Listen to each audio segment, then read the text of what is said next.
સુરતના નાનપુરા માછીવાડ વિસ્તારમાં નવનિર્માણ બનેલી ફિશ માર્કેટમાંથી અજાણ્યા ઈસમની લાશ મળતા ચકચાર મચી. કરોડો રૂપિયાના ખર્ચે બનેલી માર્કેટમાં દારૂ, જુગાર તેમજ એમડી ડ્રગ્સ વેચાતા હોવાનો આક્ષેપ કરાયો. ઘટનાની જાણ થતાં પોલીસ ઘટનાસ્થળે પહોંચી.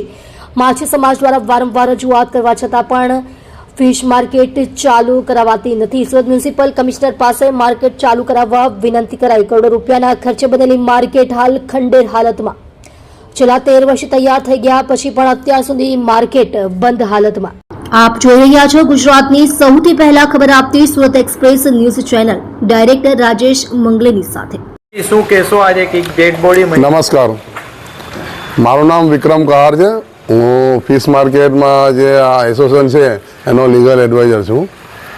અમારે ફિશ માર્કેટ આજે 2014થી અમે એનો માંગણી કરતા આવ્યા છે અને ત્યારબાદ અમે નરેન્દ્ર મોદી સાહેબ તેમજ અમિત શાહ સાહેબને રજૂઆત કરતા અમારી ફિશરીઝ ડિપાર્ટમેન્ટને 3 કરોડની ગ્રાન્ટ પાસ કરી હતી.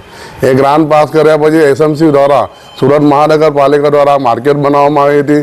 આજે માર્કેટ બની ગયાના 10 થી 13 વર્ષ થઈ ગયા, તેમ છતાં પણ અમોને પોઝિશન આપવામાં આવ્યું નથી.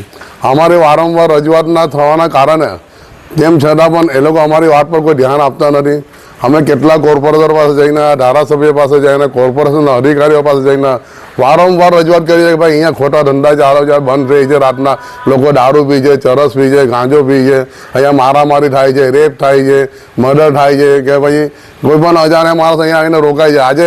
આજે એવી હાલત છે કે આજે એક વ્યક્તિનું મોત થયું છે, હવે એનું મર્ડર થયું છે કે પછી એને અકસ્માતથી મૃત્યુ રહે અમને ખ્યાલ નથી. પણ આજે અમે 112 નંબર પર ફોન કરીને પોલીસને બોલાવ્યા છે અને આ જાણકારી આપી છે.